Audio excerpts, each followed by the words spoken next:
chikunasiyo kana kumbotaura kana vandipa ndipako. Shasi pakaipa. Ndikuganye korona rukunzi yekorona ya. Ndatambura. Funga korona. Iwe uona zvikora sasa zvatombovhurwa apa kana kufamba kwaite chingorowa. Ndokugaya. Pakaipa shasi. Ndogaya kana chikoro kwaitenda rini baba. Ziyo uri mukati date. Ndotonyora kana apa online yake matacho anenge achingo Chinenge tinabva dzawe ri. Tona kuti unayo iri korona. Iwe unasi yeimbwembwebwe ire. Hanzi tembo korona. Ndinoda senge ndizvo ini. Ndiyo kozika.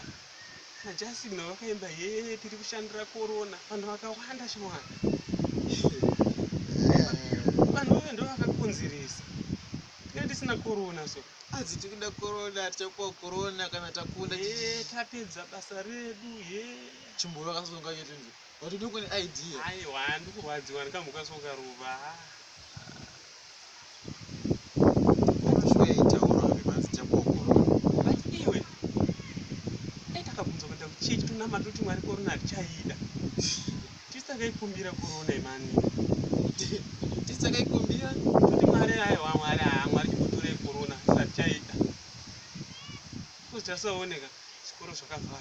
Uko kubhengi kuenda kubhodha chaiko wakabatwa. Apa unozoona kumbira korona kasho. Korona munhu wese aikumbira pamuna macho wega munhu aikumbira korona. Takabvunza kungoenda kuchechi toti mwari yamangatipa korona iyi. Atichaida. Yataikumbira nguva nenguva. Nokuti iwe korona yakaoma. Apa kurikunzi chawedzerei madheizi. Uzari wese akaimba ngango namondoti aiwa mwari ka. Unanjaira. Achaida. Nokuti ndikutonasinga hapana imwe nzira. Andikungodza korona nzi haisi kurapika. Ichangoramba irimo.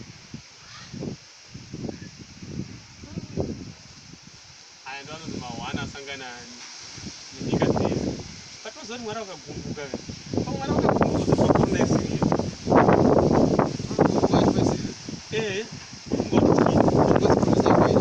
Unoisaida kuramba ndisi korona chete ndiyo mpepo. Sei mwari wakazodaro naipo.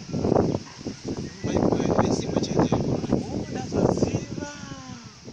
Takanyanya kutadza mari patapiwa wrong korona.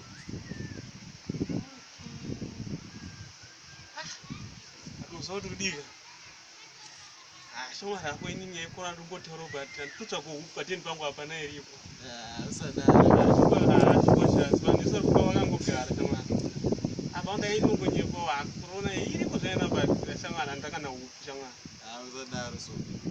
Kana 20 bond ako ndingozvivana kubatsira. Pakatoipa shamwari so kusvika machine 2 cents. So. Tupula. Sei. Handinoziva kuti kana uchisvika pamunhu wangosvika uchingotaura pane point yako sana wakura ndaitotsvaga wangu kana 20 bond hauna. Waibata